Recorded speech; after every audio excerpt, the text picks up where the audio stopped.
திருச்சி மாவட்டம் துவாக்குடி ஐயப்பன் நகரைச் சேர்ந்தவர் பிரவீன்குமார். இவர் அதே பகுதியைச் சேர்ந்த வீரம்மாள் என்பவரை கடந்த 3 ஆண்டுகளுக்கு முன்பு காதலித்து திருமணம் முடித்துள்ளார்.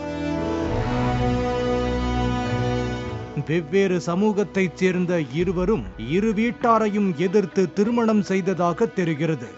இத்தம்பதிக்கு 7 மாத குழந்தை ஒன்று உள்ளது. திருமணத்துக்கு பின் பிரவீன்குமார் தினமும் மது அருந்திவிட்டு மனைவியை அடித்து துன்புறுத்தி வந்ததாக கூறப்படுகிறது.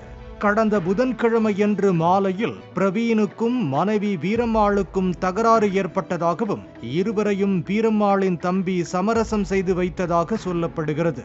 மறுநாள் காலையில் பிரவீன் வீரம்மாளின் தம்பிக்கு போன் செய்து வீரம்மாளுக்கு உடல்நிலை சரியில்லை என கூறியுள்ளார்.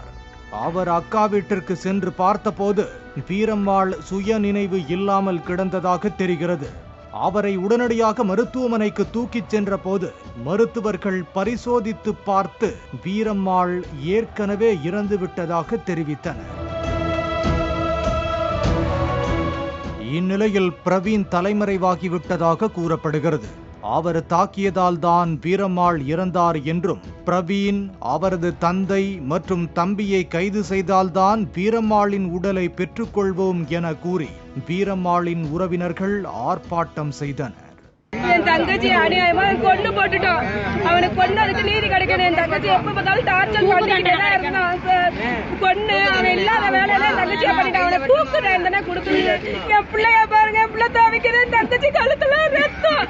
அவனை கொண்டு வரணும். அவன் நாங்க அப்பயே வாழ வேணாம், அவன் வேணாம் அப்படின்னு நாங்க சொன்னோம் சார். கேட்கலாம் சார்.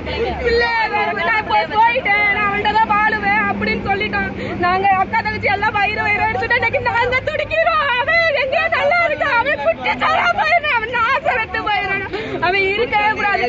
அவளை அடிச்சு அடிச்சு அவன் கொண்டு கூட எப்ப பாரு அடிப்பான் சார், எப்ப பாரு அடிப்பான். எப்பயுமே சண்டைன்னு போன் பண்ணி சொல்ற பிள்ளை, எல்லாத்துக்கிட்ட இந்த மாதிரி பிரச்சனையை சொல்ற பிள்ளை நேற்று கூப்பிட்டு யாருக்கிட்டையுமே எதுவுமே சொல்லவே இல்லைங்க. எல்லாத்துக்கிட்டையும் எதுவுமே சொல்லவே, எல்லாத்துக்கிட்டையும் சிரிச்ச முகமாவே இருந்துட்டு போயிட்டு அவன் நைட்டுக்குள்ள ஏதோ ஒன்று பண்ணியிருக்கான். அங்க இருந்து வரும்போது எல்லாம் எப்பயும் பார்த்தா தண்ணி குடிக்கிறதுக்கு நிறைய வாங்கிட்டு வந்துடுறது, குடிக்கிற ஆன்ஸ் எல்லாமே வாங்கிட்டு வந்து வச்சுக்கிறது. 1 மாசம் இங்க இருக்கிறோன்னு சொல்லிட்டு நல்லபடியா கூட்டாந்து வச்சு பாத்துக்கிறோன்னு சொல்லிட்டு வந்து இருந்துட்டு பிள்ளைய நைட்டு ஒண்ணும் இல்லாம ஆக்கி வச்சுட்டு போயிட்டாங்க.